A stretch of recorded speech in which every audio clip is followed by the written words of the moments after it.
Hello everyone, I am Devesh Sarkar, Assistant Professor, GH Raisoni Institute of Engineering and Technology, Nagpur.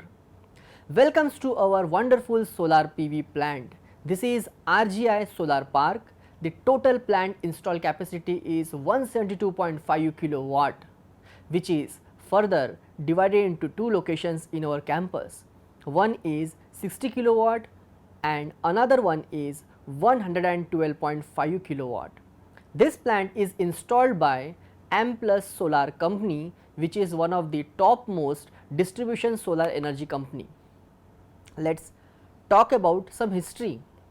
In 1839, Alexander Edmund Becquerel discovered the photovoltaic effect, which explain how electricity can be generated from the sunlight. He claims that shining light on an electrode submerged in a conductive solution would create an electric current. After that, in 1953, Gaylord Pearson begins research into lithium silicon photovoltaic cell. After that, one memorable day is come, where on April 25th, 1954, Bell's Lab announces the invention of the first practical silicon solar cell, which is on country United States, city Murray Hills and state is New Jersey. We know very well about Sun. Sun is a G2V star. G2 stands for surface temperature and V stands for main sequence star. The temperature of the surface of Sun is 5778 degree Kelvin and it currently fuses about 600 million tons of hydrogen into helium every second, converting 4 million tons of matter into energy every second as a result. This energy, which can take between 10,000 to 1,70,000 years to escape from its core, that is the source of sun's light and heat. One very important parameter, which is solar constant. So, what is solar constant? What is solar flux? Solar constant, you know very well. Solar constant, this is the amount of energy received in unit time on a unit area perpendicular to the sun's direction at the mean distance of the earth from the sun. According to NASA, National Aeronautics and Space Administration, 1368 watt per meter square is the irradiation which is coming from the sun at the earth's atmosphere. NASA says that 1368 watt per meter square is the solar irradiation. First, I clear one thing, radiations having two types, one is diffuse radiation and another one is beam radiation. What is diffuse radiation? Diffuse radiation means after changes the direction of sun's radiation and scattering by the atmosphere is diffuse radiation, and beam radiation means direct radiation. Okay. So, let us come with me to study the solar PV plant. So, first of all, I am going to this panel. See, this portion we call as purlin, and below this panel this one structure is there, this structure is called as rafter. Okay. And above this purlin, this panel is installed. Okay. This is the mounting structure of one solar panel. So, what is that base? This base plate. This is the base plate. Okay. And this is the mounting structure which is somewhat inclined. Okay. Why inclined? Solar photovoltaic needs true south. Solar photovoltaic needs true south, and what is the true south and what is the magnetic south, that I explain later. This panel is having some tilt angle. Let's see how much tilt angle. Let's see. I put this mobile here and check. Here is shown 16 degree. 16 degree is showing here. It means this 16 degree incline, this panel means if I check from here at the base, okay, then the tilting angle of a panel, and in between this base is 16 degree. Now I am showing you the mounting structure. This is the module width. This is the module width. This is the tilting angle. This one is the module width. This one is the height difference. This one is the height difference. And from this instant to this instant, we can say that this is the row width. Okay, and this is the module row spacing. Now, if I want to find the height difference, then what is the height difference? This is the height difference. If we have to find this height difference, then height difference is equals to sine of tilting angle multiply with module width. Height difference is equals to sine of tilting angle. Sine of tilting angle means what? This one is the tilting angle multiply with module width. This is the height difference. Suppose if you have to find the module row spacing. What is the module row spacing? This is the module row spacing. If you have to find the module row spacing, then what is the formula of module row spacing?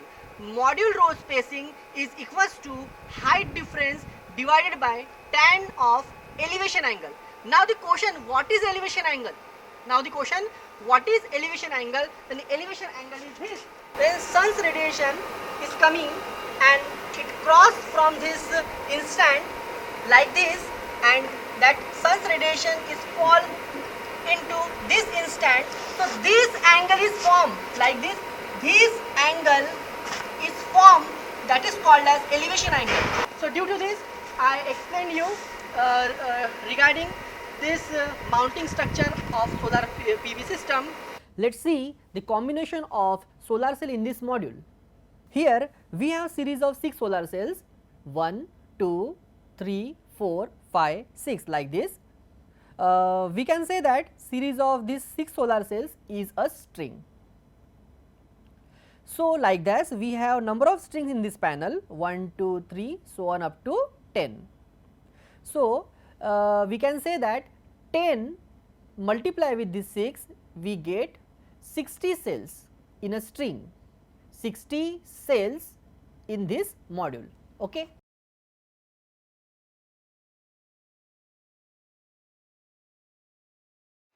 Now we are going to see this pyrometer, how this pyrometer works, what is the working of this pyrometer, and why this pyrometer we kept here. Okay, how this pyrometer sends the sunlight from the sun. Now I am going to explain you the function and description of pyrometer.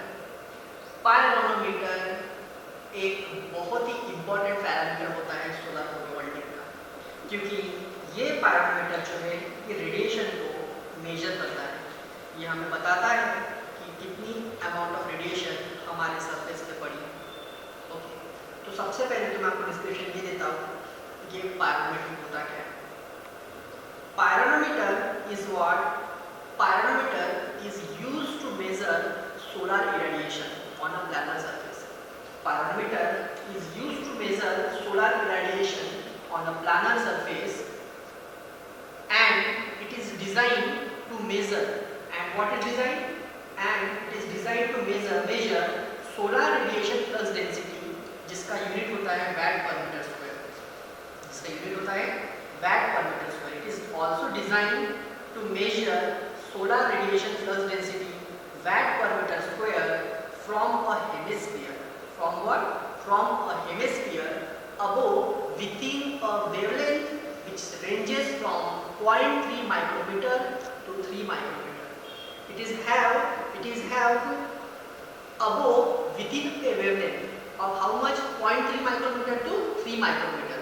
Okay, ना तो इसका wavelength होता है। ये क्या है आपका pyrometer.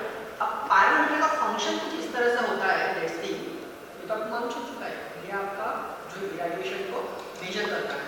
अब ये पायरोमीटर कनेक्शन क्या है, इसकी वर्किंग क्या है, मैं आपको पूरा एक्सप्लेन करने वाला हूँ।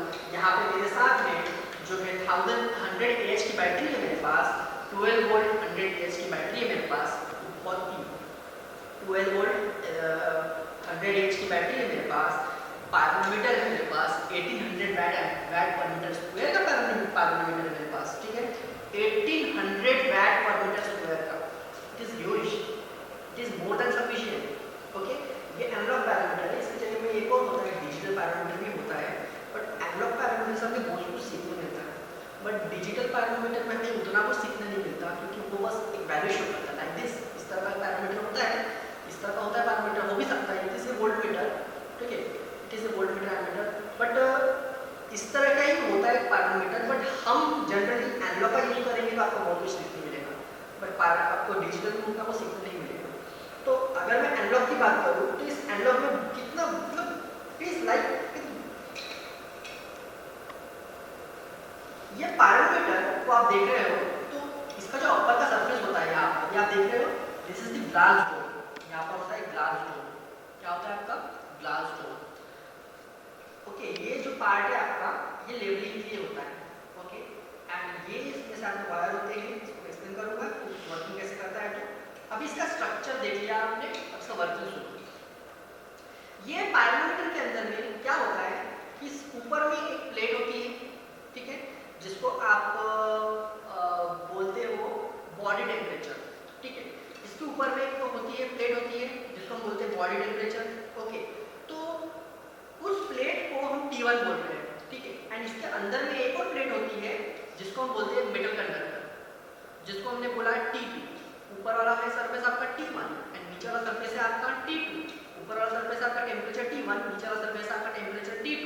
ओके, अभी हुआ क्या कि ये ऊपर वाला जो आपका प्लेट है जिसको आप बॉडी टेम्परेचर बोल रहे हो, ये body temperature as compare to metal conductor hot होता है एट इनिशियल कंडीशन। ये जो इसके अंदर में एक हिडन प्लेट लगी हुई है, उसमें तो कोई रेडिएशन नहीं आया, उसमें तो कोई सन की इंटेंसिटी नहीं आ रही, पूरी इंटेंसिटी पूरी सन रेज किसके ऊपर पड़ रही है, पूरी इंटेंसिटी एंड पूरी सन रेज वो पड़ रही है इस सरफेस के ऊपर, ये सरफेस के ऊपर, एंड इस सरफेस के ऊपर में जो प्लेट हमने बोला है कि यहाँ पे जो ऊपर का आप डोम देख रहे हो, इस प्लेट को हमने क्या बोला है टेम्परेचर T2, टेम्परेचर T2, मतलब जो भी हीट सबसे पहले आएगी वो इसी पे पेनिट्रेट होगी, वो इसी पे रीच होगी। ओके, अभी मतलब ये एक्चुअली क्या हो गया, हॉट हो गया, ये इसका टेम्परेचर बढ़ेगा, बट अंदर वाला जो है उसका टेम्परेचर तो कम ही रहेगा, उसका टेम्परेचर कम क्या टेम्परेचर जीरो ही रहेगा। इसका मतलब ये है कि नीचे में जो आपका T1 टेम्परेचर T1 प्लेट लगी है एंड ऊपर में जो T2 प्लेट लगी है, दोनों में एक पोटेंशियल डिफरेंस है, दोनों में पोटेंशियल डिफरेंस है, क्योंकि ऊपर वाला जो प्लेट है उसका that having somewhat temperature, when जो बट इसके अंदर में जो प्लेट लगी हुई है उसको टेम्परेचर है ही नहीं, means T2 having some temperature but T1 is having no temperature, मतलब zero temperature, तो it shows what, it shows somewhat potential difference, and यही potential difference की वजह से जब सन की लाइट पड़ती है इसके ऊपर में एंड इस T2 प्लेट के ऊपर पड़ती है और ये T1 मेरा जीरो है, तो इस पोटेंशियल डिफरेंस की वजह से यहाँ पर current very small amount of current flow होता है, very small amount of current, ठीक है, very small amount of current, ठीक है। अभी small amount of current flow हुआ, T2 having some temperature, T1 is zero. अभी वो जो T1 टेम्परेचर है जो कि अंदर वाला प्लेट है, उस अंदर वाले प्लेट को हमने क्या किया, एक्सटर्नल सप्लाई दिया, हमने क्या किया एक्सटर्नल सप्लाई दिया। देखो ये वायर दिख रहा है, ये वायर को लगा रहा हूँ यहाँ पर मैं, ये वायर इसलिए लगा रहा हूँ क्योंकि मैं इस T1 टेम्परेचर को इंटरनल टेम्परेचर T1 टेम्परेचर है उसको सप्लाई देने के लिए मैं इस सप्लाई देने के लिए मैं ये एक्सटर्नल सप्लाई यूज कर रहा हूँ, ठीक है, ये एक्सटर्नल सप्लाई यूज कर रहा हूँ, मैं बताऊंगा आपको वर्किंग करके। जैसे ही एक्सटर्नल सप्लाई के थ्रू मैंने T1 टेम्परेचर को सप्लाई दिया तो मेरा T1 टेम्परेचर क्या करेगा, T1 टेम्परेचर इस T2 टेम्परेचर को मैच करने की कोशिश करेगा। ये जो T1 टेम्परेचर है, ये T1 टेम्परेचर जो नीचे में लगा हुआ टेम्परेचर T1, ये T1 टेम्परेचर इस T2 टेम्परेचर को मैच करने की कोशिश करेगा, और जैसे ही ये T1 टेम्परेचर इस T2 टेम्परेचर को मैच करने की कोशिश करेगा, suppose T2 having some temperature, suppose example T2 having some 40 degree temperature and T1 क्या करेगा, T1 को ये सप्लाई तब तक हीट अप करेगा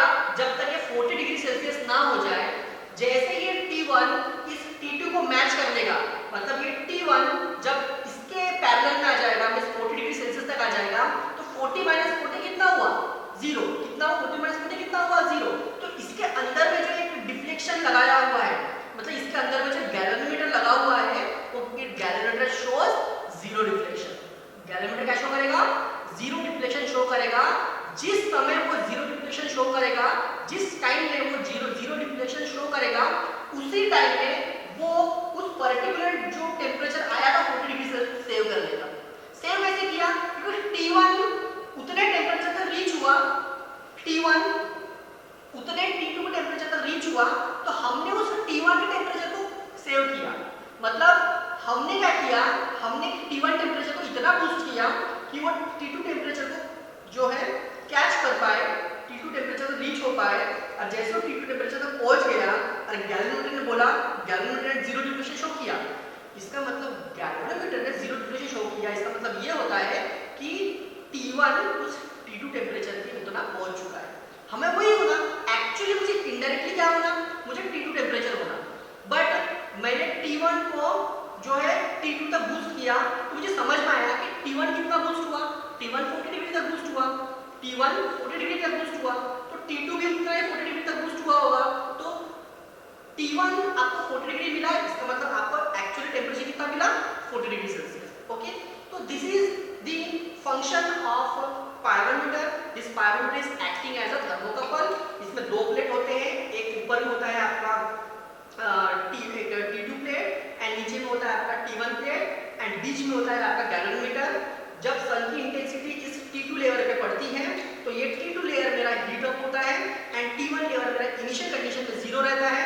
सपोज T2 लेयर मेरा कितना भी मेरा समवट उसका टेम्परेचर आया होगा, एग्जांपल 10 डिग्री टेम्परेचर आया होगा, तो हम इस एक्सटर्नल कनेक्शन के थ्रू इस T1 को उस T2 के इतना रीच कराते हैं, मतलब T2 के इतना बूस्ट अप कराते हैं उस टेम्परेचर को, तब मुझे समझ में आता है कि वो T2 तक पहुंच गया है। मतलब कैसे? गैलोरीमीटर लगा हुआ है इसके बीच में, तो गैलोरीमीटर जैसे ही दोनों को मैच करेगा, मतलब T2 जब T1 कितना हो जाएगा, या T1 T2 कितना हो जाएगा, तो वो उस समय गैलोरीमीटर स्टॉप करेगा एंड स्टॉप करके उतना टेम्परेचर सेव कर देगा। ठीक है, now I am going to show you the working, how this working is happen. Let's see. ये पायरोमीटर के 3 वायर्स होते हैं, एक होता है आपका ब्राउन, सेकंड होता है आपका ब्लैक एंड थर्ड होता है आपका ब्लू। ये मैं आपको बताता हूँ। ये पायरोमीटर है, इस पायरोमीटर को यहाँ पे रख रहा हूँ, ठीक है, इस पायरोमीटर को यहाँ पे रख रहा हूँ, ठीक है। अब ये मेरा आर्टिफिशियल सन है, this is the artificial sun, sun radiation coming from the sun, this is artificial sun. अब ये आर्टिफिशियल सन को ये फोकस करेगा, कौन? ये पायरोमीटर, ठीक है। अभी ये डोम पे जो है इसका रेडिएशन इस पे पड़ेगा। अब ये एक्सटर्नल के थ्रू मैं T1 टेम्परेचर को सप्लाई दूंगा। कैसे देखते हैं? ये है मेरा वायर, ठीक है, मैंने जैसे कि बताया आपको, ठीक है। This pyrometer having 3 supply, what is that? Brown wire, blue wire and black wire, ठीक है। This is brown wire. Brown wire कहाँ पे लगता है? ब्राउन वायर को हम सप्लाई देते हैं बैटरी के माइनस को, ठीक है। ब्राउन वायर कहाँ पे देते हैं हम? बैटरी के माइनस को सप्लाई देते हैं, ठीक है। जो ब्राउन वायर होता है आपका, brown wire and giving the supply to the positive of the battery, ठीक है। जैसे now I am going to explain you the working principle of live working principle of pyrometer. See, अभी मैं इसको यहाँ पर रख रहा हूँ, इस पे सन की इंटेंसिटी आएगी। लेट्स सी, ये जो पायरोमीटर है इसमें 3 वायर्स होते हैं आपके। एक होता है आपका पॉजिटिव, जो होता है brown, brown is positive, black is negative and third one is blue for your voltage measurement purpose. Okay, voltage measurement के लिए होता है। एंड ये जो आपका ब्राउन है जो कि पॉजिटिव हो जाएगा, तो ये मैं इसको बैटरी पे लगाता हूँ, कनेक्शन देता हूँ, यहाँ पर मैंने इसको कनेक्शन दे दिया, ठीक है। एंड ये जो ब्लैक है, ये ब्लैक आपका जाएगा बैटरी के नेगेटिव, ठीक है। एंड इसी के साथ में इसका जो ब्लू है, ब्लू वायर है, ये ब्लू वायर जिसको मैंने बताया आपको कि ये जाएगा आपके वोल्ट मीटर को, ठीक है, ये जाएगा आपके वोल्ट मीटर के पॉजिटिव को।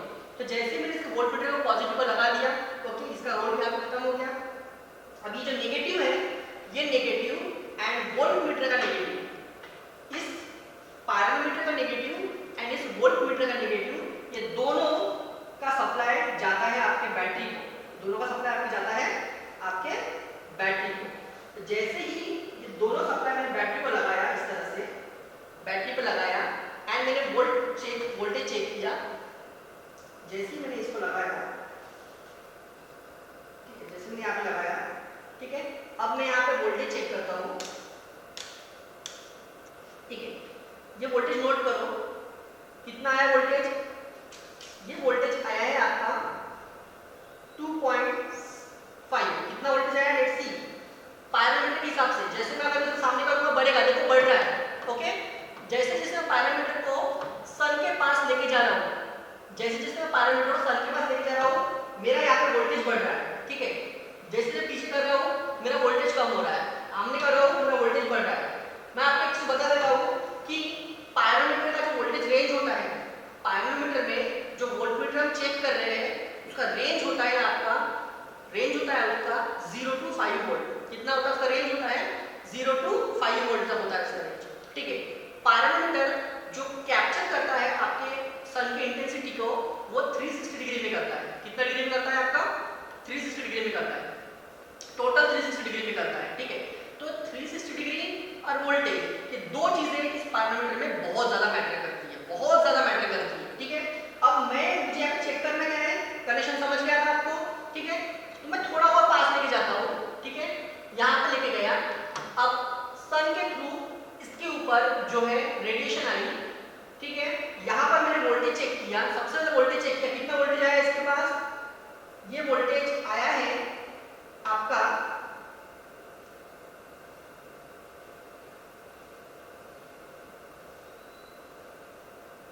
ये आपका आया है voltage,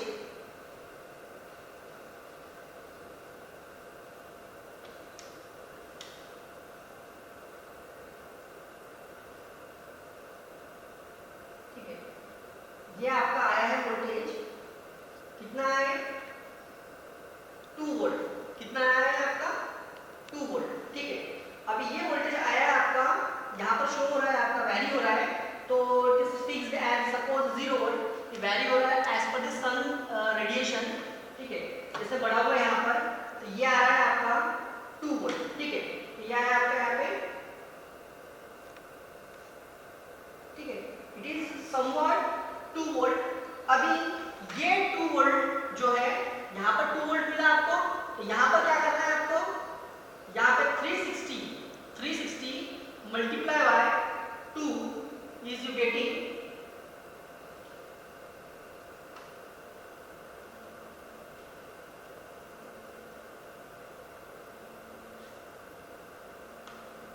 'See, again I will check,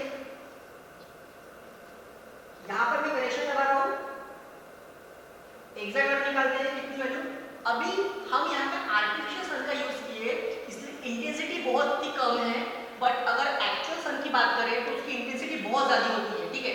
तो यहाँ पे मैं चेक करूंगा, अभी चेक कर रहा हूँ, तो मुझे कितना वोल्टेज मिल रहा है 81 मिलीवोल्ट, कितना वोल्ट मिला है 81 मिलीवोल्ट, इसका मतलब 81 millivolt means 0.8 volt, means what 0.8 volt, 81 millivolt मतलब क्या हो गया, 81 मिलीवोल्ट मतलब क्या हो गया आपका, दैट इज 0.8 वोल्ट, यहाँ पे 0.8 वोल्ट मिला आपको, ठीक है। सो अभी इस 0.8 वोल्ट को 360 मल्टीप्लाई विद 0.8, ये मिला आपको यहाँ पर 288 एंड 288 क्या है आपका, 288 is the watt per meter square is the irradiation, 288 is the watt per meter square irradiation. If I check again then see, अगर मैं फिर से चेक करता हूँ इसे,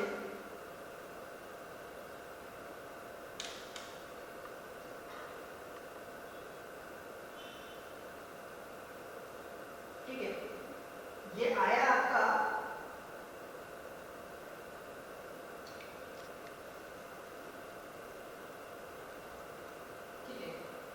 ये थोड़ी इंटेंसिटी कम है, ये यहाँ पर बता रहा है 1.2, ठीक है। अभी 1.2 बता रहा है यहाँ पे, रेडिएशन थोड़ी सी जो है इंटेंसिटी थोड़ी सी कम हुई, 1.2 हुई, तो इसका वोल्टेज कितना पता है तो 1.2, तो 360 हमेशा इसे 360 में मल्टीप्लाई किया जाता है। 360 में मल्टीप्लाई इसलिए किया जाता है क्योंकि ये पैरामीटर जो है ये पूरा 360 डिग्री कवर करता है। तो 360 डिग्री मल्टीप्लाई विथ व्हाट 1.02, कितना आया, यह आया 367। कितना वैटमीटर 367, ठीक है। बट जो एक्चुअल इंटेंसिटी होती है वो कितनी होती है अर्थ के सरफेस पे 1000 watt per metre square, but हमें कितनी मिल रही है, हमें मिल रही है 367 वैट पर मिनट। इसका मतलब as compare to sun radiation right now the intensity which is present here is 367 watt per metre square. बहुत ही कम है, बट इस तरह से उसे फाइंड किया जाता है पैरामीटर को, ठीक है। तो ड्यू टू दिस मैंने आपको एक्सप्लेन किया पैरामीटर की वर्किंग कैसे होती है, उसका प्रिंसिपल कैसा होता है। Let's going to see this name plate and here we will understand what is name plate. Okay, see अभी हम पढ़ेंगे कि पैनल के जो नेम प्लेट होती है उसमें कौन कौन से पैरामीटर्स होते हैं। वो पैरामीटर्स हैं मैक्सिमम पावर जो कि इस पैनल का 250 वैट है, वोल्टेज जो कि 36.8 वोल्ट है, करंट जो कि 6.979 एम्पियर है, ओपन सर्किट वोल्टेज VOC जो कि 45.2 वोल्ट है, शॉर्ट सर्किट करंट ISC जो कि 7.28 एम्पियर है एंड टॉलरेंस है ±5%। इसके बाद सबसे पहले सबसे इंपॉर्टेंट चीज़ ये है कि ये पैनल के अंदर कुछ ऐसे पैरामीटर है जो एक नॉर्मल पीपल होते हैं वो अंडरस्टैंड नहीं कर पाते।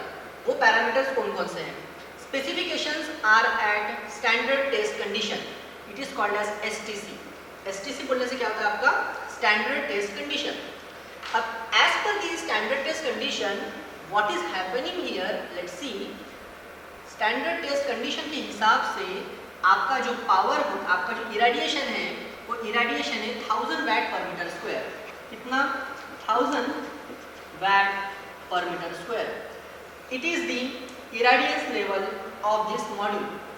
ये 1000 वैट पर मीटर स्क्वायर सिर्फ इस मॉड्यूल का ही जो इरेडिएशन है वो नहीं है, ये हमारे अर्थ सरफेस का ही इरेडिएशन लेवल है।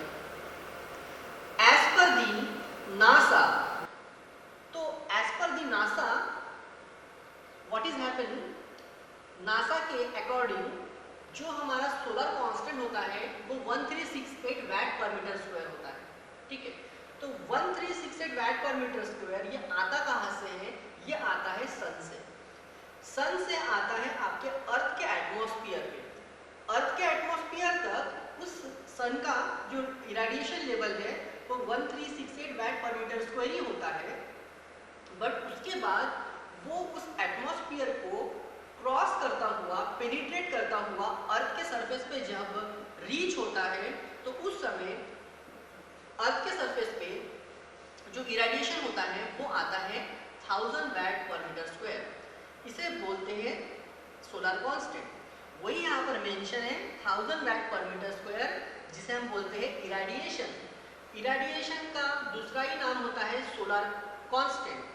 सोलर कांस्टेंट का दूसरा ही नाम होता है रेडिएशन, इरेडिएशन, सन इंटेंसिटी, सोलर फ्लक्स, ये सारे एक ही नेम होते हैं।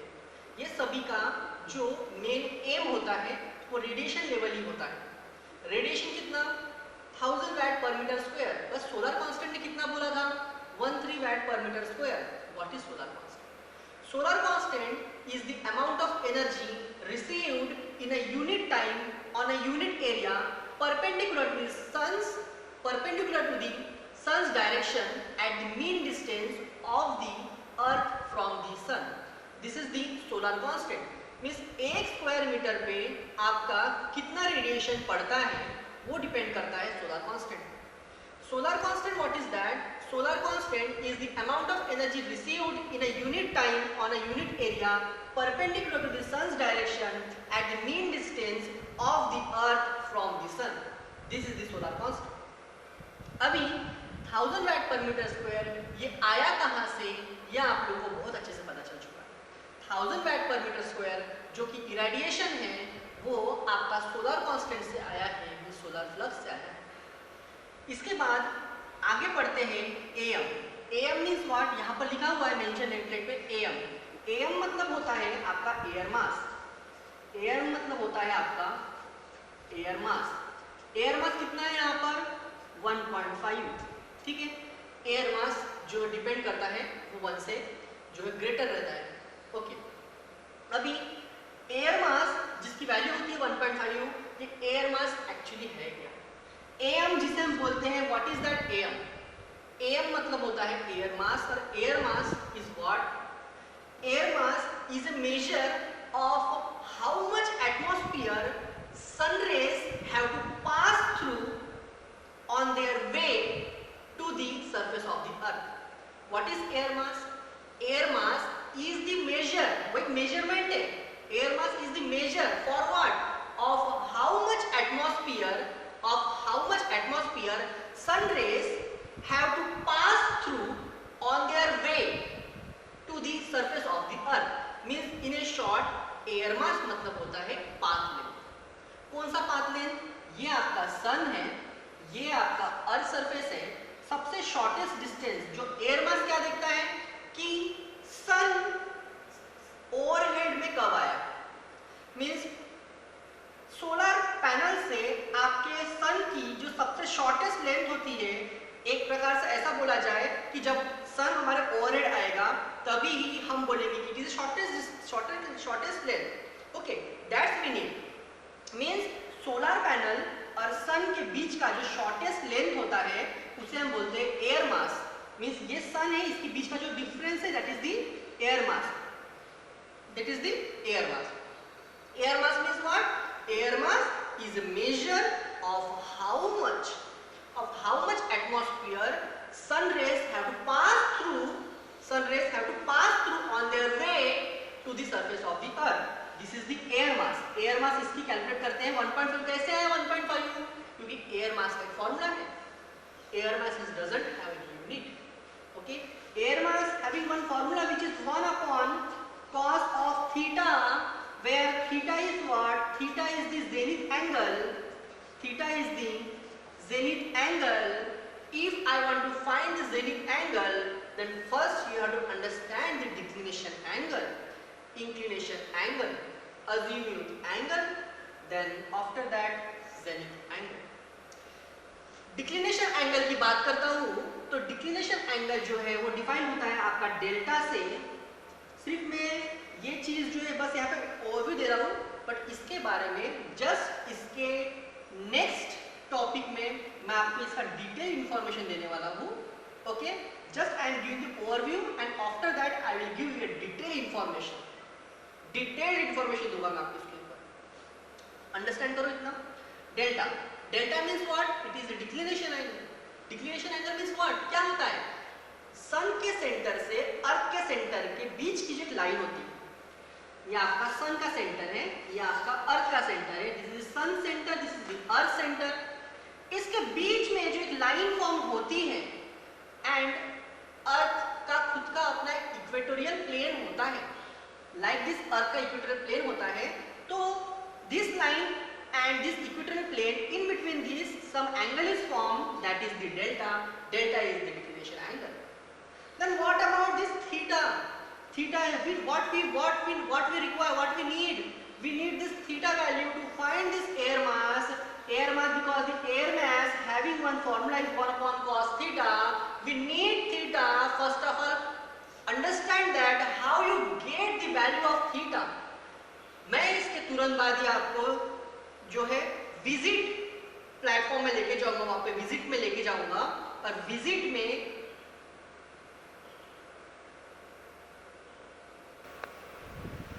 सेम जैसे ही मैंने आपको ये अंडरस्टैंड करा दिया, इस अंडरस्टैंड करने के बाद में हम इसके ऊपर प्रैक्टिकल्स करने वाले हैं और उस प्रैक्टिकल में हम ये सारी चीजें अप्लाई करेंगे।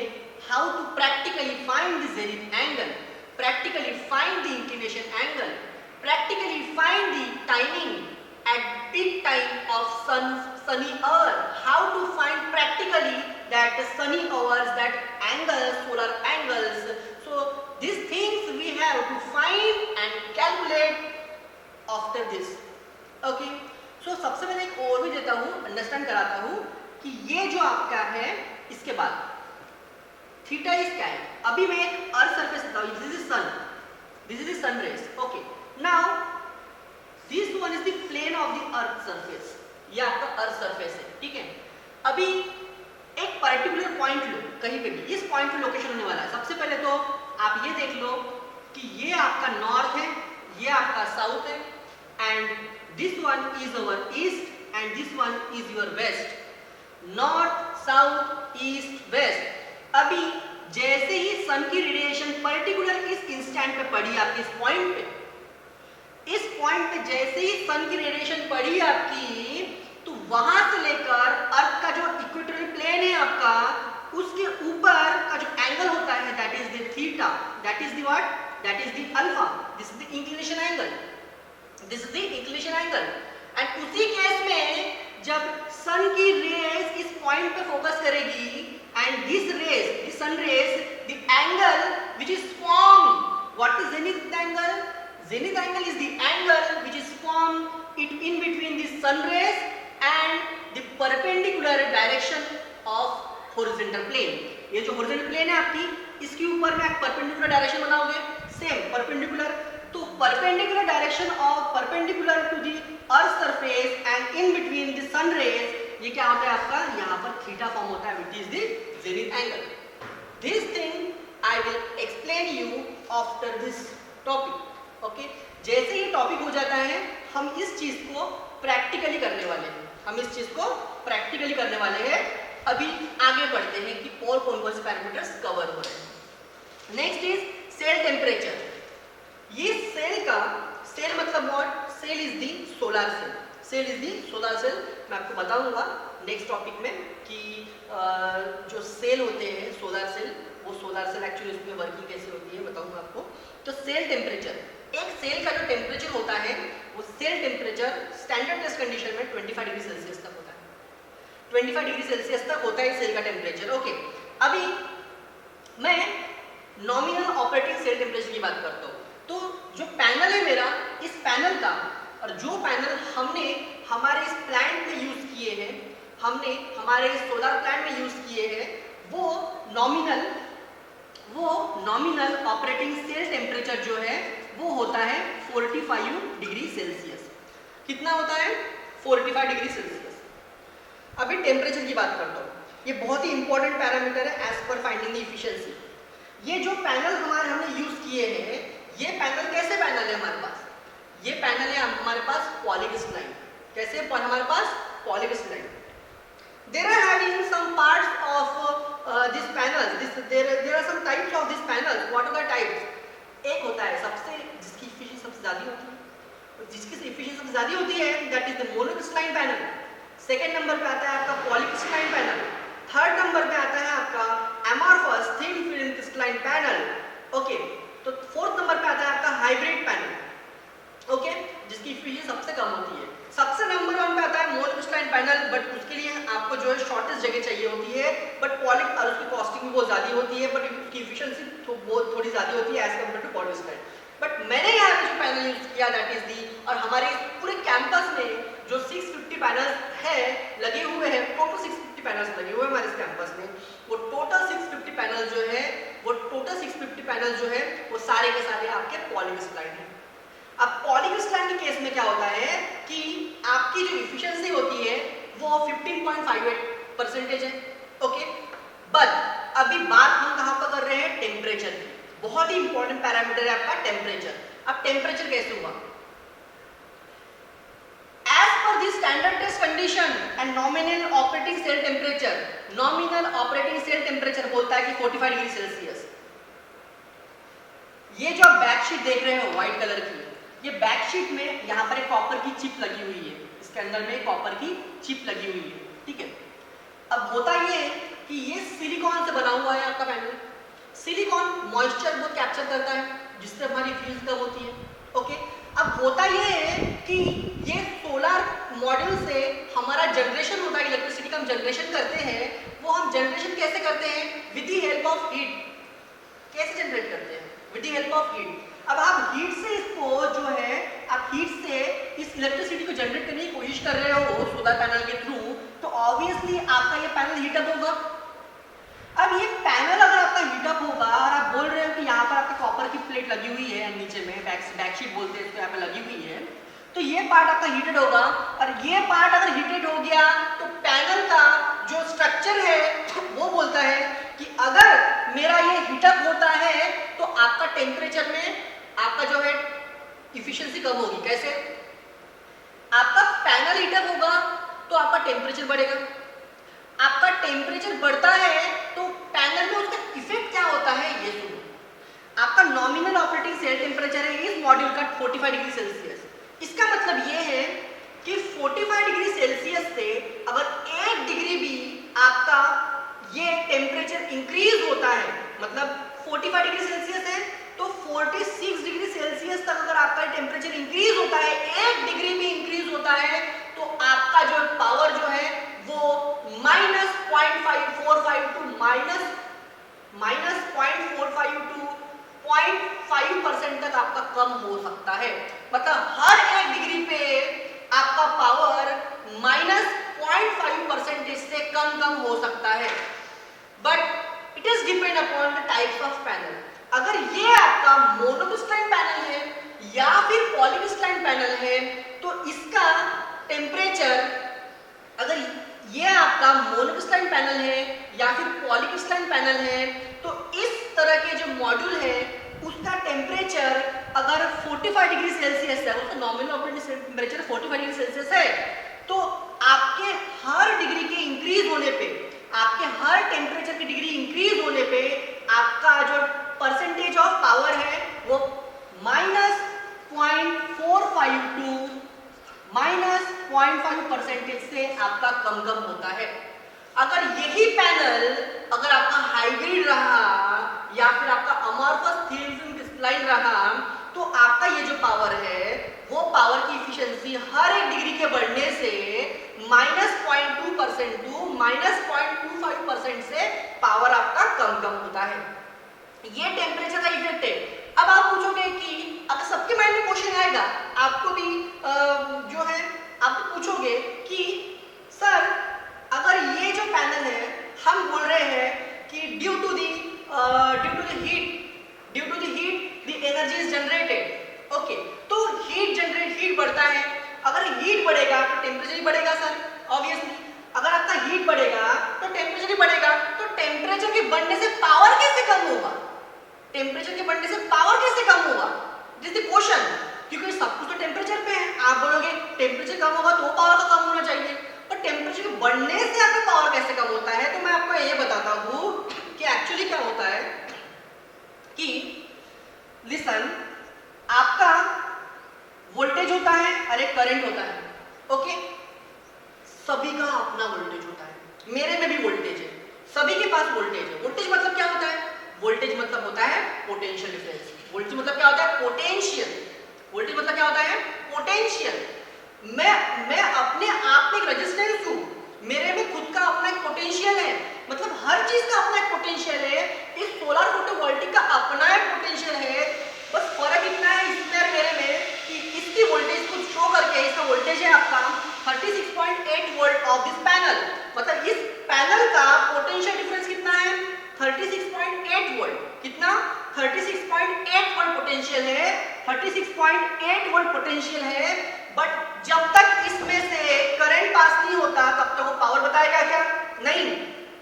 ओके, तो इसको चाहिए रेजिस्टेंस करंट फ्लो कराने के लिए। ओके, तो पोटेंशियल हर चीज का होता है। ओके, पोटेंशियल आपका हर चीज का होता है, मतलब इसका भी क्या है? अपना पोटेंशियल है। अभी टेम्परेचर के बढ़ने से क्या होता है? जैसे कि इसका अपना पोटेंशियल है, पोटेंशियल तो रहेगा। अभी जैसे ही सन की रेडिएशन आती है, सन से जैसे ही सन की रेडिएशन बोलो या फिर सन की इंटेंसिटी बोलो, जैसे ही हमारे इस पैनल पे पड़ती है सन की इंटेंसिटी या फिर सन की रेडिएशन जैसे इस पैनल पे पड़ती है तो आपका क्या होता है कि टेम्परेचर बढ़ता है, मतलब हीट बढ़ा तो करंट फ्लो होगा।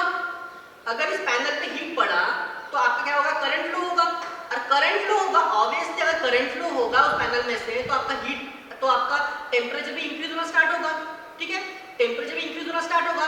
बट ये होगा कि आपका जो है करंट तो बढ़ते रहेगा पर इसका पोटेंशियल कम होता रहेगा, इसकी हिम्मत कम होती रहेगी। पोटेंशियल मतलब क्या होता है? पोटेंशियल मतलब इसका अपना वोल्टेज, इसका अपना पोटेंशियल। अगर इसको ज्यादा ही जितना टेम्परेचर चाहिए उससे ज्यादा टेम्परेचर इसको मिला तो इसका पोटेंशियल कम हो जाएगा, झेलने की क्षमता कम हो जाएगी इसकी, मतलब इसका पोटेंशियल कम हो जाएगा। अब इसका पोटेंशियल अगर कम हो गया मतलब voltage if decreases and current is increasing, दोनों में से कोई पैरामीटर तो मेरा कम हो रहा, दोनों में से कोई पैरामीटर मतलब पावर क्या होता है, P इक्वल्स टू VI होता है। तो मेरा अगर वोल्टेज मेरा घट रहा है और करंट मेरा इंक्रीज हो रहा है, दोनों में से कुछ तो मेरा कम हो रहा है, इसका मतलब it is slightly goes decreasing, इसलिए मेरा टेम्परेचर, हम इसीलिए बोलते हैं कि टेम्परेचर बढ़ने से आपका पावर की इफिशियंसी कम होती है। कैसे कम होती है?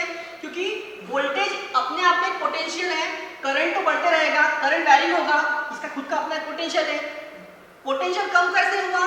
क्योंकि इसको जितना टेम्परेचर चाहिए था उससे ज्यादा ही मिल गया, तो इतना टेम्परेचर इसके ऊपर आ गया कि इसको और जो है ठीक है, इसको जितना टेम्परेचर चाहिए था उससे ज्यादा टेम्परेचर मिला, इसने वो झेल नहीं पाया, तो इसीलिए इसका जो करंट है वो करंट बढ़ते रहेगा। और करंट बढ़ने से क्या होगा, आपका जो पावर है वो power due to the reducing of this voltage, आपका पावर क्या हो जाएगा, पावर भी आपका क्या हो जाएगा, रिड्यूस। पावर रिड्यूस का मतलब क्या हो गया, आपका इफिशियंसी कम हो जाएगी। तो ये फंडा था कि एक्चुअली टेम्परेचर की इफेक्ट से आपका जो पैनल का इफिशियंसी है वो कम होता है। ये पॉलीक्रिस्टलाइन है, इसकी इफिशियंसी होती है 15.5% नियरली अबाउट 16% तक जा सकता है, 12 से 16% तक। मोनोक्रिस्टलाइन होता था तो उसकी इफिशियंसी 25% तक होती थी। अगर ये एमोर्फस थिन क्रिस्टलाइन होता था, कुछ हाइब्रिड होते हैं मतलब कुछ मोल्डिंग होते हैं, फ्लेक्सिबल होते हैं, तो उसकी इफिशियंसी 8 से 10% की होती है, ठीक है। तो इस तरह से आपने ये पैनल का पूरा स्ट्रक्चर देख लिया, हमने पावर के बारे में पढ़ लिया, हमने एयर मास देखा, हमने सेल का टेम्परेचर देख लिया, ओके। दिस इज, ये पैनल को जो मैन्युफैक्चर किया जाता है एक STC के थ्रू किया जाता है, मतलब स्टैंडर्ड टेस्ट कंडीशन के अंडर में किया जाता है, ठीक है। So due to this I explain you about this panel, okay. So अभी लेट्स सी, अभी दूसरे टॉपिक की तरफ फोकस करते हैं। Now I am going to tell you what is the operation of solar photovoltaic panel module. इसके पहले जैसे कि मैंने आपको एक्सप्लेन किया था कि सबसे पहले सोलर सेल आता है, सोलर सेल से बहुत सारे सोलर सेल के कॉम्बिनेशन से और उनके सीरीज कॉम्बिनेशन से एक मॉड्यूल फॉर्म होता है। जैसे कि आप यहाँ पे देख रहे हो सेल्स लगे हुए होते हैं, ये आपका पॉलीक्रिस्टलाइन पैनल है।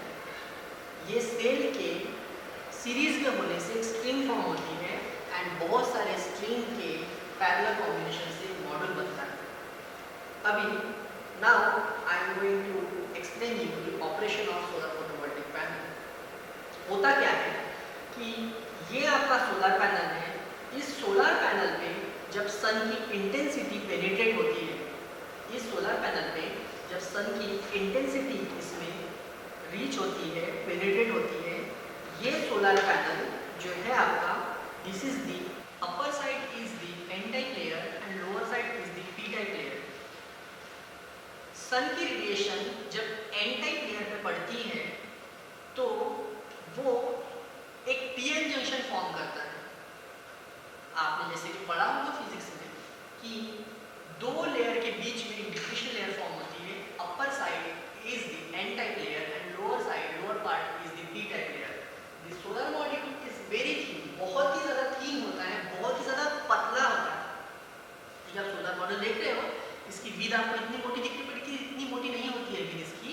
ये तो इसका स्ट्रक्चर है, ये तो इसका लैमिनेशन है, ये तो इसकी इंसुलेशन है, बट एक्चुअली में जो आपका सोलर मॉड्यूल होता है, वो सोलर मॉड्यूल में जो आपका सोलर सेल होता है, वो सोलर सेल बहुत ही पतला होता है। It is very thin. How much thin, कितना थिन होता है, तो कितना थिन होता है, तो ये जो आपका सोलर मॉड्यूल है, upper part of solar module is N type and lower part of solar module is P type. N type layer जो होती है अपर साइड की, वो एन टाइप लेयर बहुत ही थिन होती है। कितनी थिन होती है? 0.3 माइक्रोमीटर, बहुत thin, 0.3 micrometre upper layer. And जो बॉटम लेयर होती है जिसे मैं पी टाइप लेयर बोलता हूँ, वो पी टाइप लेयर भी थिन होती है, but as compare to N type layer वो उतनी थिन नहीं होती। जो लोअर साइड की लेयर है पी टाइप लेयर, वो होती है 300 माइक्रोमीटर। कितनी होती है? 300 micrometre. And N type layer कितनी होती है? 0.3 माइक्रोमीटर। तो एन टाइप और पी टाइप के बीच में जो एक डिप्लीशन लेयर फॉर्म होता है, एक डिप्लीशन लेयर फॉर्म होता है जब सन की इंटेंसिटी इस एन टाइप लेयर पर पड़ती है और उसे पेनिट्रेट करके, पेनिट्रेट भी करना चाहिए उसको, ठीक है, तो वो सोलर रेडिएशन सन की इंटेंसिटी इस एन टाइप लेयर को पेनिट्रेट करके डिप्लीशन लेयर में जाना चाहिए, इसलिए हम एन टाइप लेयर को ज़्यादा थिन रखते हैं as compare to P type. इसीलिए एन टाइप लेयर का जो मेजरमेंट होता है वो बहुत ही थिन होता है। कितना थिन होता है? 0.3 माइक्रोमीटर। और पी टाइप कितना होता है आपका? 300 माइक्रोमीटर। अब एक्चुअली होता क्या है कि सन की रेडिएशन उस एन टाइप लेयर पर पड़ी और उसने उसको पेनिट्रेट करके डिप्लीशन लेयर पे चले गया। अब डिप्लीशन लेयर तक जैसे ही वो उस एन टाइप लेयर को पेनिट्रेट करके डिप्लीशन लेयर में उसको रेडिएशन पहुंचेगा, तो डिप्लीशन लेयर में क्या होता है? डिप्लीशन लेयर में एटम होता है। एटम क्या है?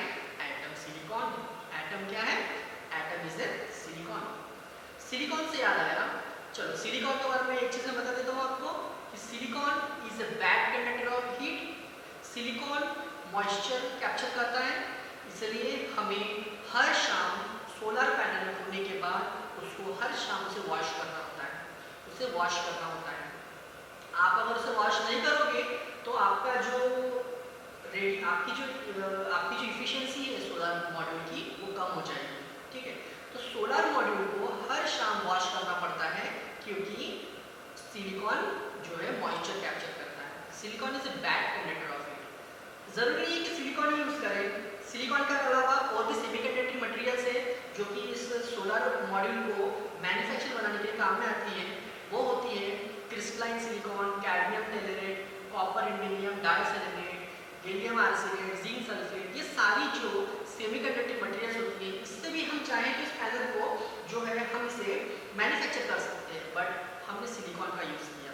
सिलिकॉन का यूज़ इसीलिए किया कि as compare to other semiconducting materials, ये सिलिकॉन जो होता है इसकी efficiency as compare to other semiconducting materials अच्छी होती है, ज़्यादा होती है। इसलिए आपने ऑब्जर्व किया होगा कि जब कभी भी कोई इस सोलर मॉड्यूल को मैन्युफैक्चर किया जाता है तो उसके लिए हम सिलिकॉन का यूज़ ही करते हैं।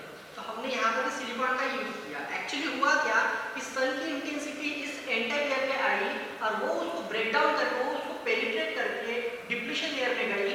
डिप्लीशन लेयर में उसने उस एटम को ब्रेक डाउन किया। उस एटम को जो है उसने उस एटम को उस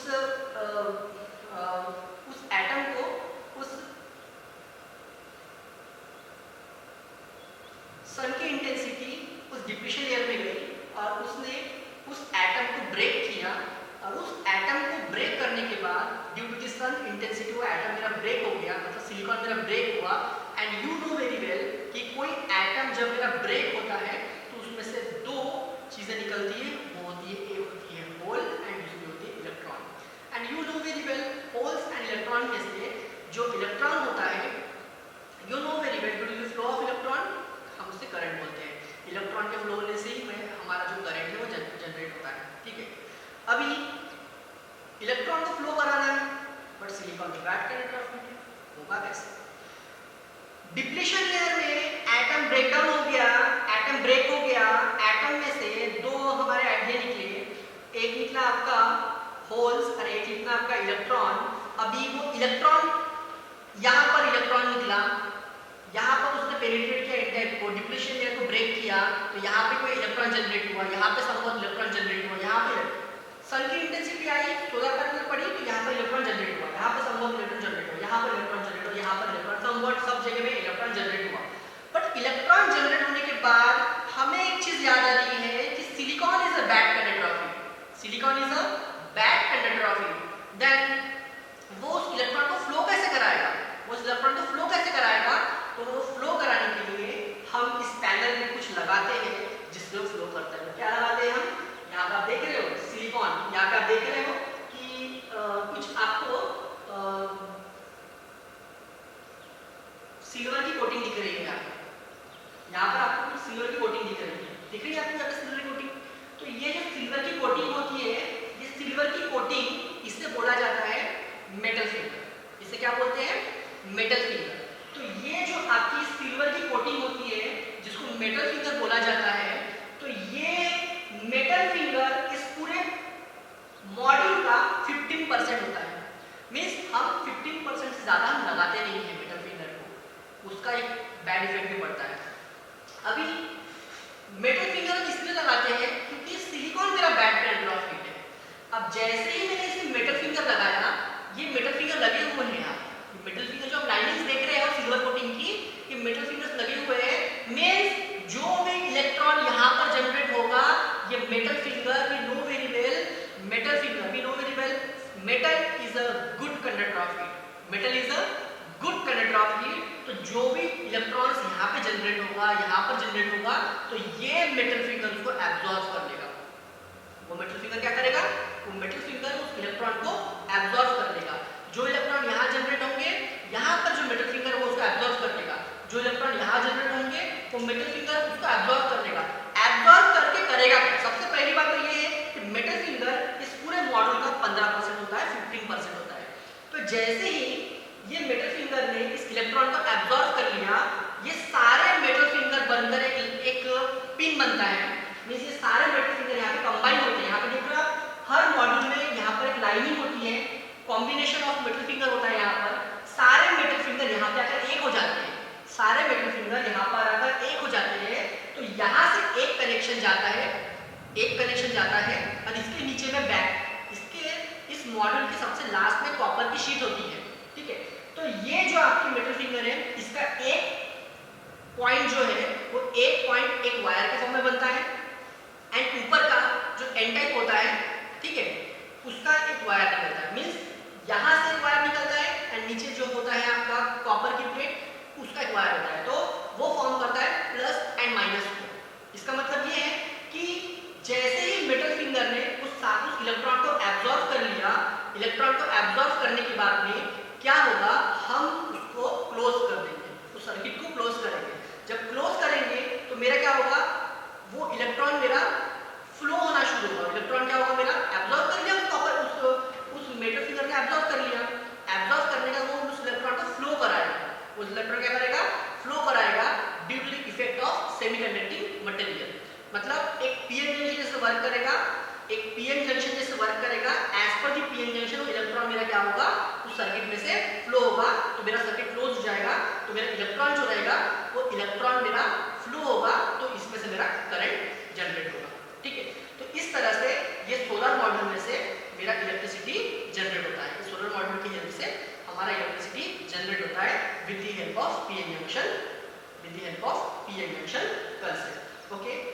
Okay, now going to the concept. This is the wiring. This is the wiring. Inside this wiring, 4 mm DC cables is passed through from this solar module to the inverter. Every cable is going towards the inverter. Okay, means what is happening here? Somewhat here addition is happened. Here is the adder. You see, this is the adder. You see, this is the adder. So somewhat panels connection is coming from here, and somewhat panels connection is coming from here and coming from here. The combination of both the series which is coming from this adder, is coming from the adder is go towards the inverter. ये जो Sunny censoring box देख रहे हो, यहाँ पे 25 module का string बना हुआ है। तो इसमें से एक स्ट्रिंग जो है ये एक आपका पैनल होगा। तो इस पैनल का पर्टिकुलर पैनल का हम वोल्टेज चेक करते हैं। तो सी कितना वोल्टेज का आता है, लेट्स सी। तो यहाँ पर जब मैं वोल्टेज चेक करता हूँ तो ये वोल्टेज आता है आपका सी, कितना है, इस पैनल का वोल्टेज 25, इस पैनल का वोल्टेज जो है वो आया है 26.5, ठीक है। तो 26.5 वोल्टेज आ रहा है as per this climatic condition, पर एक्चुअली कितना है, एक्चुअली कितना है, सी दिस, एक्चुअली इस पैनल का जो वोल्टेज है वो है आपका 30.58 वोल्ट, कितना, 30.58 वोल्ट, ओके, और 8.18 एम्पियर। पर इस क्लाइमेटिक कंडीशन की वजह से आपका जो वोल्टेज आया है वो वोल्टेज कितना आया है यहाँ पर, सी कितना, 27 हो गया अभी, ठीक है। तो इस तरह से आपका एक पैनल का वोल्टेज जो है 27 वोल्ट है। तो अगर मैं एक कैलकुलेशन करूँ तो आपका जो है ये 27 वोल्ट है, मल्टीप्लाई विद 25 का पैनल है, तो आपका 675 जो वोल्टेज बनता है। तो ये 675 वोल्टेज जो है, ये 675 वोल्टेज उस इन्वर्टर में जाता है, उस इन्वर्टर के एक पर्टिकुलर स्ट्रिंग में, ठीक है। उस इन्वर्टर में लगे कितने स्ट्रिंग है? 5 स्ट्रिंग लगे हैं। उसमें से एक स्ट्रिंग जो है, उस एक स्ट्रिंग में 25 मॉड्यूल की सीरीज बनी हुई है, और वो 25 मॉड्यूल में से एक मॉड्यूल जो है वो right now as per this climatic condition 27 volt दे रहा है। और पूरे सीरीज का जो आपका स्ट्रिंग है, जो आप स्ट्रिंग देख रहे हो, ये स्ट्रिंग का आपका वोल्टेज आया है 675 volt. Come with me towards the inverter, let's see what is the function of inverter, what is happening in that inverter as per this solar photovoltaic panel. Okay, let's come with me inside. तो ये आपका inverter है, इस तरह के आपके 5 inverter के set बने हुए हैं इस प्लांट में। तो इस एक इन्वर्टर पे फोकस करते हैं कि क्या क्या फंक्शनिंग हुई है इसकी। अभी ये जो इन्वर्टर है, दिस इज इन्वर्टर, और ये जो है एचटी पैनल होता है, जिसको हम बोलते हैं मीटरिंग पैनल। ओके, तो ये मीटरिंग पैनल 2 तरह से काम करता है। एक इस इन्वर्टर को जो है वो सप्लाई देता है, ठीक है, और दूसरा इस इन्वर्टर को प्रोटेक्ट करता है। चलो इंटरनल फंक्शन देखते हैं इसका। तो यहाँ पर जब हम इसे खोल के देखेंगे तो यहाँ पे आप देखोगे इस बॉक्स में ये आपका जो है MCB means miniature circuit breaker. ये मिनिएचर सर्किट ब्रेकर जो है कितने पोल का है? सी हियर पोल 1 2 3 पोल। तो ये कितने पोल का हो गया? 4 पोल की एमसीबी है। इसका मतलब ये 3 पोल जो है ये 3 फेज कनेक्शन है, और एक है आपका न्यूट्रल। तो ये 3 फेज 3 लाइन को जाते हैं इन्वर्टर में। ओके, और ये जो मीटरिंग पैनल है, ये एमसीबी कितनी इसका है? 63 एम्पियर की एमसीबी है। पर ये एमसीबी और भी वेराइटीज में आती है, रेटिंग्स में आती है, जैसे कि 10 एम्पियर की भी MCB as per the requirement, ठीक है। इस प्लान के हिसाब से इस इन्वर्टर को जो रिक्वायरमेंट चाहिए था वो 63 एम्पियर की एमसीबी है, ठीक है। अभी लिसन कि अभी हम चेक करेंगे कि 63 एम्पियर की एमसीबी है, 4 पोल की है। तो ये एमसीबी जो है, ये एमसीबी के अंदर 2 चीज़ें होती है जो कि आपकी ओवरलोड प्रोटेक्शन और आपका शॉर्ट सर्किट प्रोटेक्शन को जो है कवर करता है, ठीक है। तो इन्वर्टर में अगर कभी शॉर्ट सर्किट हो गया या फिर इन्वर्टर में कभी ओवरलोड हो गया, तो उस समय ये जो आपका एचटी पैनल है ये इसे प्रोटेक्ट करता है, ठीक है, बाय शॉर्ट सर्किट। इसमें बायोमेटेलिक स्ट्रिप होती है जो मैं आपको नेक्स्ट वीडियो में बताऊंगा। और इसके अलावा इसके अंदर ओवरलोड फंक्शनिंग के लिए एक प्लंजर यूज़ किया जाता है, वो भी मैं आपको नेक्स्ट वीडियो में बताऊँगा, ठीक है। अभी इन्वर्टर का फंक्शन, आपको अच्छे से पता है एक बात कि इन्वर्टर को, ये inverter is what? Inverter is a power transmission device that changes from DC direct current into alternating current. और इन्वर्टर क्या होता है? इन्वर्टर आपका एक जो है सर्किटरी है, ठीक है। तो ये सर्किटरी के अंदर होता क्या है कि आपका जो है ये इन्वर्टर, ये आपके डीसी पावर को एसी पावर में जो है वो कन्वर्ट करता है। कौन कन्वर्ट करता है इसके अंदर? ट्रांजिस्टर का बहुत बड़ा इंपॉर्टेंट होता है। तो यहाँ पर इन्वर्टर के अंदर ट्रांजिस्टर जो होता है is the key component in this inverter, और ट्रांजिस्टर की वजह से ही ये इन्वर्टर के अंदर डीसी पावर से एसी पावर में आपका कन्वर्जन होता है। तो see the functioning of inverter, let's come with me. Let's see the functioning of this inverter practically. Let's see the AC output power which is varying as per climatic condition. Let's check other functioning. See, we are going inside the AC energy yield. So this is the AC energy yield. In a day we have the generation is 92.37 kWh energy. In a year we have 21,779 kWh energy, and up to till date total is 162.83 megawatt hour. This is the AC energy yield. Let's see the other functioning. See this AC reactive power. Line 1, line to line 3, line 1 is having 52 var, line 2 is having minus 15 var, line 3 is having minus 93 where this is also varying as per the climatic condition. Earning की बात करते हैं तो ये earning की बात करते हैं तो ये एक इन्वर्टर एक दिन में कितना अर्न करता है, तो आप देखोगे यहाँ पे इन अ डे 11.335 यूरो। इसका मतलब ये है कि 11.344 यूरो EUR, मतलब ये EUR जो होता है ये इंडस्ट्री की एक करेंसी की कोड होती है। मतलब एक यूरो बोलने से 86.6 रुपीज़ होता है इंडियन करेंसी के हिसाब से। तो 86.86 जो है आपका रुपीज़ है, तो ये आप मल्टीप्लाई करोगे तो ये आता है 985। मतलब ये पर डे एक इन्वर्टर 985 तक की जो रुपीज़ है इसमें कन्वर्ट कर सकता है ये, मतलब अर्निंग होती है इसकी per day. And per year के हिसाब से अगर निकाल सको तो आप निकाल सकते हो 454.2 euro. And like this total इतना आया आपका। And see next thing, saving कितना करता है? सेविंग ये जो CO2 गैस है आपकी, CO2 से सेविंग, तो ये जो CO2 है आपकी, ये CO2 को सेव करता है 30.223 ग्राम तक, और ईयरली ये करता है 12037 kg तक, एंड टोटल करता है 86.979 टेरा। ठीक है, तो इस तरह से हमने इस इन्वर्टर को स्टडी कर लिया। This is Fronius inverter. इसमें मैंने चेक किया कि पैनल का आउटपुट वोल्टेज, पैनल का आउटपुट करंट, वो जनरेशन कितना कर रहा है, भी हमने बता दिया। ठीक है, तो इस तरह से हमने ये बताया कि ये पैनल जो है ये जनरेशन कितना करता है पर आवर के हिसाब से, और इसमें एक्चुअली इन्वर्टर के अंदर ये इन्वर्टर की कैपेसिटी कितनी होती है। इस इन्वर्टर की जो PV जनरेशन आउटपुट कैपेसिटी होती है तो 37.8 वोल्ट की होती है। ठीक है, और ये हमने यहाँ पे पैनल लगाया, ये इस इन्वर्टर को प्रोटेक्ट कर रहा है, क्योंकि inverter wants supply and also it's want some protection cover. Let's go towards the practical. Let's see how this practical happen. अभी हम ये देखेंगे, कुछ प्रैक्टिकल्स करने वाले हैं। यहाँ पर हम देखेंगे inclination angle, azimuth angle and Zenith angle कैसे निकाला जाता है। लेट्स सी, बहुत मजा आएगा आपको ये देखने में कि ये प्रैक्टिकल कैसे कंडक्ट होता है। कम विथ मी। ये हमने यहाँ पर एक जो है निडल लिया। ओके, तो ये निडल को हमने यहाँ पे स्टैंड किया, और यहाँ पर आप देखोगे कि यहाँ पर जो है शैडो आ रहा है इसकी। ठीक है, तो एक चीज़ आप ध्यान में रखो कि जब इसका शैडो यहाँ पे पड़ता है तो वो कुछ डायरेक्शन बताता है अपने को। तो मैंने अभी से 15 मिनट पहले जो एक शैडो लिया था, तो वो शैडो जो लिया था वो यहाँ पर आया था। आप देखो मार्किंग करके रखा हो यहाँ पर, तो ये मार्किंग करके रखा, और 15 मिनट के बाद में अभी जो शैडो आया है वो शैडो आपका यहाँ पर आया है। ठीक है, इस पॉइंट पे शैडो आया है। अभी राइट नाउ जो शैडो है आपका यहाँ पर पॉइंट पे आया है।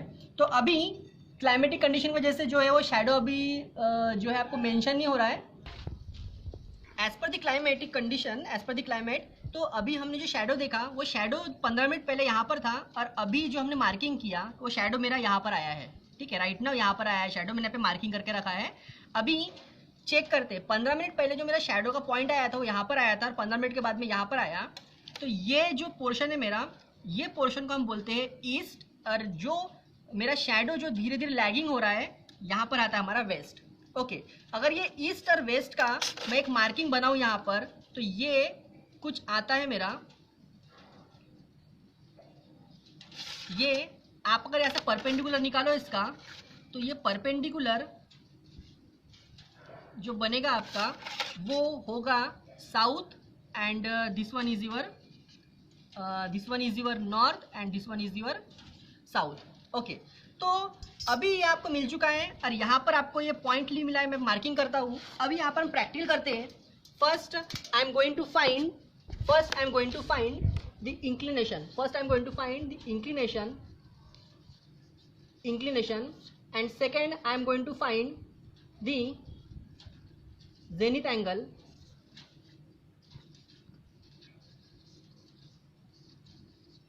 and third I am going to find the solar azimuth angle। अभी अगर आप एक डायग्राम देखो, यहाँ पे सन की रेडिएशन आती है इस पर्टिकुलर पॉइंट में, तो क्या कहता है कि जो परपेंडिकुलर है मेरा, सन की रेडिएशन जब किसी पॉइंट पे फोकस करती है और वहाँ से जो एंगल फॉर्म होता है at the earth surface towards the earth surface, तो इसे बोला जाता है इंक्लिनेशन अल्फा। एंड ये अरे से लेकर यहाँ तक का जो पोर्शन होता है उसे कहते हैं हम ज़ेनिथ एंगल, मतलब थीटा। ठीक है, ये आपका जीनिथ एंगल है और ये आपका इंक्लिनेशन एंगल है। और सोलर अजीमुथ एंगल बोलने से मैं बताता हूँ कैसे होता है करके। First start with the inclination angle, ठीक है। अभी आप यहाँ पे फोकस करोगे कि ये इंक्लिनेशन एंगल है, हम निकालने वाले इंक्लिनेशन एंगल। तो यहाँ पर जो पॉइंट मार्किंग आई है, इस पॉइंट मार्किंग से जब मैं चेक करता हूँ तो यहाँ पर जो एक एंगल फॉर्म होता है, यहाँ पर एक एंगल फॉर्म होता है। तो ये जो एंगल है आपका, ये जो आप एंगल देख रहे हो, तो यहाँ से जो ये एंगल है आपका, ये रॉड का और इस पॉइंट का जो एंगल होता है आपका, दिस इज दी, ये क्या है आपका, this is the inclination angle. Inclination angle मतलब ये आपका इंक्लिनेशन एंगल मतलब अल्फा। ये आप देख रहे हो इंक्लिनेशन एंगल मतलब ये आपका हो गया अल्फा, ठीक है। अभी ये पॉइंट को हमने ऐसे ही रखा और इस पॉइंट के ऊपर ये पॉइंट को हमने ऐसे रखा एंगल को, और इसको परपेंडिकुलर कर दिया, इसको परपेंडिकुलर किया। तो ये जो परपेंडिकुलर डिस्टेंस है और ये जो एंगल है बीच का, मतलब ये जो आप देख रहे हो, ये जो आप एंगल देख रहे हो, ये एंगल और ये जो आपका बीच का जो पोर्शन देख रहे हो स्केल का और इसके बीच का, मतलब ये जो बीच का एंगल है, ये एंगल हो गया आपका जेनिथ एंगल थीटा। और सोलर अजीमुथ एंगल मतलब क्या हो गया?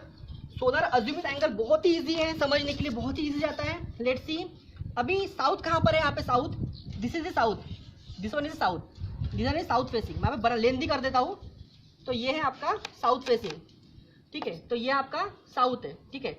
ये वाला आपका साउथ फेसिंग है, ठीक है। This one is your south facing, ये साउथ फेसिंग है, दिस वन इज साउथ।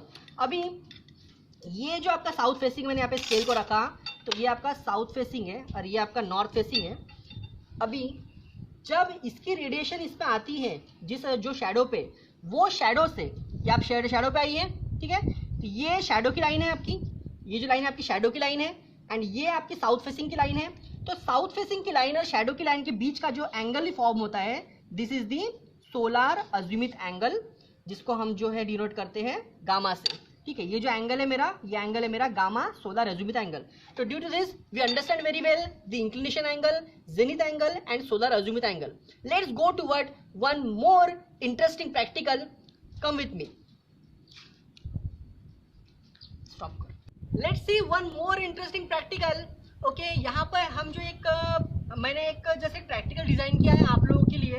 तो यहाँ पर मैंने रियोस्टेट का यूज किया है, जिससे वेरिएबल रियोस्टेट, जिसको हम वैरी करेंगे तो मुझे वहाँ पे वोल्टेज मेंशन होगा, करंट मेंशन होगा।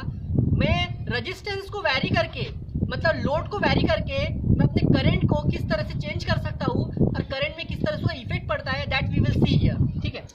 तो सबसे पहले तो ये जो पैनल है आपका, this is the polycrystalline panel, और ये पैनल का जो आउटपुट पावर है वो 75 वैट है, एंड इसका जो वोल्टेज है वो वोल्टेज है आपका 17.3 वोल्ट। सी, इसका जो वोल्टेज है, कम विथ मी, इसका जो वोल्टेज है वो है आपका 17.34 वोल्ट, और इसका जो एम्पियर है वो 4.33 एम्पियर है, एंड इसका जो पावर है वो 75 वैट है। लेट्स सी, मैंने यहाँ पे एक सर्किट डिजाइन किया है, मैं आप लोगों को शेयर करूंगा कि सर्किट कैसा है। सी, ये जो आप देख रहे हो सर्किट, तो ये सर्किट कैसा है? ये पैनल जो है, इस पैनल को मैंने यहाँ पर रखा है, ठीक है। ये पैनल को मैंने यहाँ पर रखा है। अब ये पैनल का प्लस है, ये पैनल का माइनस है। तो पैनल के प्लस को मैंने जो है वो वोल्टेज से कनेक्ट कर दिया, वोल्टेज से प्लस को, एंड वोल्टेज के माइनस को पैनल के माइनस से कनेक्ट कर दिया। एंड ये जो मेरा, आपको पता है अच्छे से कि आप हमेशा करंट को जो सीरीज में रखते हो, तो ये जो प्लस पॉइंट है वोल्टेज का, इसको मैंने एम्पियर के, मतलब करंट एम्पियर के इस प्लस से मैंने कनेक्ट कर दिया, और इसके माइनस को जो है मैंने इस रियोस्टेट के, जो कि वेरिएबल रियोस्टेट है मेरा, इससे कनेक्ट कर दिया, इसके प्लस से। एंड इसका जो माइनस है रियोस्टेट का, उसको मैंने कनेक्ट किया वोल्टेज के माइनस से, ठीक है। लेट्स सी कि इसका जो है आपका करंट कैसे वैरी होता है और कितना वैरी होता है। ओके, तो सबसे पहले तो हम ये देखेंगे कि इसका वोल्टेज कितना है। Right now as per this climatic condition, इस पैनल का जो वोल्टेज है आप यहाँ पे देखोगे, चेक करोगे, तो वो आया है 20 वोल्ट। ये कितना आया है यहाँ पे? 20 वोल्ट, ठीक है। पर एक्चुअली इसका वोल्टेज कितना है? आपका वोल्टेज जो है वो 17.34 वोल्ट है, ठीक है। मैक्स टू मैक्स 21 वोल्ट तक जा सकता है शॉर्ट सर्किट। तो as per the climatic condition, यहाँ पर रेडिएशन ज़्यादा लेवल है, तो यहाँ पर वोल्टेज आया है आपका 20.18। तो आपका फर्स्ट रीडिंग जो है ये आया है आपका वोल्टेज 20.2 वोल्ट, यहाँ पे मेंशन हो रहा है। अभी आप रियोस्टेट को चेंज करोगे। आपने जैसे ही रियोस्टेट को चेंज किया, ये वो रियोस्टेट कनेक्शन किया है, कनेक्शन देख लो कि यहाँ पर मैंने इसके पैनल के पॉजिटिव को वोल्टेज के पॉजिटिव से कनेक्ट किया एंड वोल्टेज का जो पॉजिटिव है उस वोल्टेज के पॉजिटिव को एमीटर के पॉजिटिव से कनेक्ट किया और एमीटर का जो नेगेटिव है उसको मैंने रियोस्टेट के पॉजिटिव से कनेक्ट किया एंड रियोस्टेट का जो नेगेटिव है उसको मैंने वोल्टेज के पॉजिटिव से कनेक्ट किया। ये मेरा सर्किट बना। अब इसका मैं आपने वोल्टेज चेक किया, वोल्टेज है अभी राइट नाउ वोल्टेज कितना है 20.2 वोल्ट, ठीक है। एंड वो हिसाब से अगर मैं इस रियोस्टेट को वैरी करूँ, थोड़ा सा वैरी किया, यहाँ पर फोकस करिए करंट पे, ठीक है। अभी जैसे कि आपने मैंने थोड़ा सा लोड को बढ़ाया तो मुझे करंट कितना मिला, करंट मिला मुझे 61 एम्पियर। मैंने अपने लोड को थोड़ा सा और बढ़ाया, मुझे कितना मिला एम्पियर, 67 एम्पियर। मैंने लोड को थोड़ा सा और बढ़ाया, मुझे एम्पियर मिला 82 मिली एम्पियर। मैंने लोड को थोड़ा सा और बढ़ाया तो मुझे यहाँ पे मिला 128.3 मिली एम्पियर। तो ये मैं लोड को वैरी करता हूँ, मतलब मैंने रियोस्टेट को वैरी किया, रियोस्टेट में मैंने लोड को वैरी किया तो मेरा करंट भी यहाँ पे वैरी होता है, क्योंकि लोड की वजह से ही मेरा जो है मुझे यहाँ पे करंट मिलता है, ठीक है। As per the load we getting the current here. So current मेरा क्या होता है, चेंज होता है as per varying the rheostat, मतलब लोड को वैरी करूंगा तो मेरा करंट वैरी होगा, ठीक है। वोल्टेज जो कि इसका पोटेंशियल डिफरेंस है इस पैनल का, तो पोटेंशियल डिफरेंस उतना ही रहेगा जितना ये क्लाइमेट मेरा शो करेगा, ठीक है। तो इस तरह से हमने प्रैक्टिकल कंडक्ट किया। इस प्रैक्टिकल में लाइव प्रैक्टिकल कंडक्ट किया यहाँ पर कि इस तरह से जो है करंट जो है लोड को वैरी करने से आपका चेंज होता है। So thank you so much for watching this visit practical.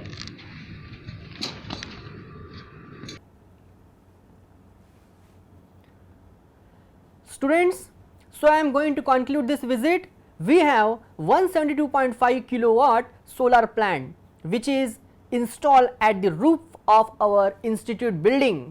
We have 650 solar panels which generates around 25,000 units per month and that will feed to MSEB substation by 11 kV transmission line with the help of reverse meter and 3-phase transformer. Reverse meter we also called as net metering system. So first I cleared you that what is net metering system. What is happen in net metering system?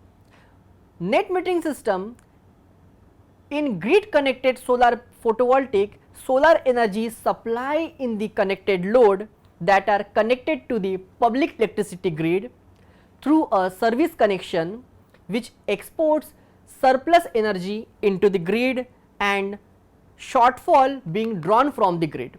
Means production of surplus energy will happen when solar panels produce extra solar power than required energy.